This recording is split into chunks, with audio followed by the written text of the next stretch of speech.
এখানে দেখতে পাচ্ছেন আমার শশা গাছ। এই যে আমার চ্যানেলটাকে দেখতে পারেন, যেখানে শশা ধরেছে, একটি শশা আর এই একটি শশা ফুল।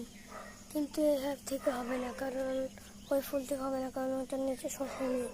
আর এখানে আমি খুঁচিয়ে নিয়েছি, এখন একটু হালকা করে পানি দিয়ে দিই। আমি এখন একটু শশার অতিরিক্ত যত্ন লাগবে। এরপরে চলেন আমার অন্য শশা গাছে। সারা আপডেট আপনাদের সামনে।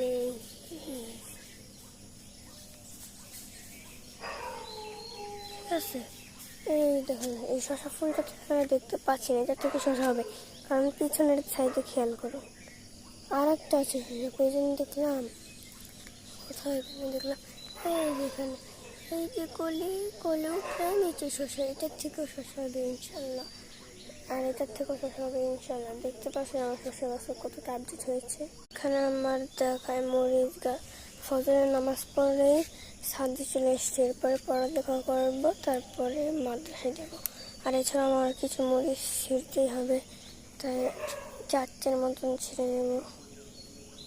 তো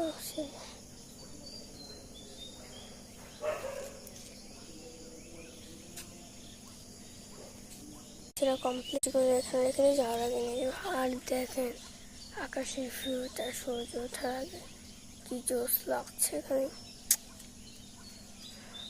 আর এখন আমার বাগানের কাছে চলেন, আপনাদেরকে দেখাবো আমার উচ্ছে গাছের আপডেট। এই আমার উচ্ছে গাছ, আপনি একটা জিনিস দেখবেন, জ্বর কোথায় উঠে গিয়েছে, ঠিক আছে।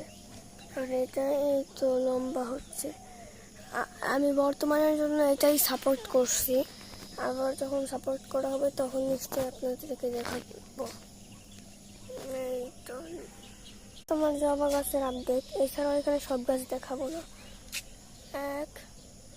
পারলে দেখাবো 2, 3, 4, 5, 6,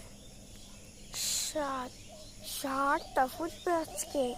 আর এটা আস্তে আস্তে ফুটেই যাচ্ছে, এই তো। আর এখানে আরো অনেক করে ছেড়েছে। অ্যালোভেরা গাছ আছে, হিন্দি প্রসাদ বাগান পালন দেখাবো। নাই পর্তুলিকা, স্নেক প্ল্যান্ট, করমচা, হাসনাহেনা, জোনাকি ফুল, বড়ইটা অনেক ঝাঁকড়া হয়েছে, ড্রাগনের চারা, গন্ধরাজ লেবু, তুলসী পাতা, ডালিম, আর এই যে দুব্বা গাছ, সব দেখাইতে পারলাম। এই তো আমার হলুদ গাছ, এটা আর এটা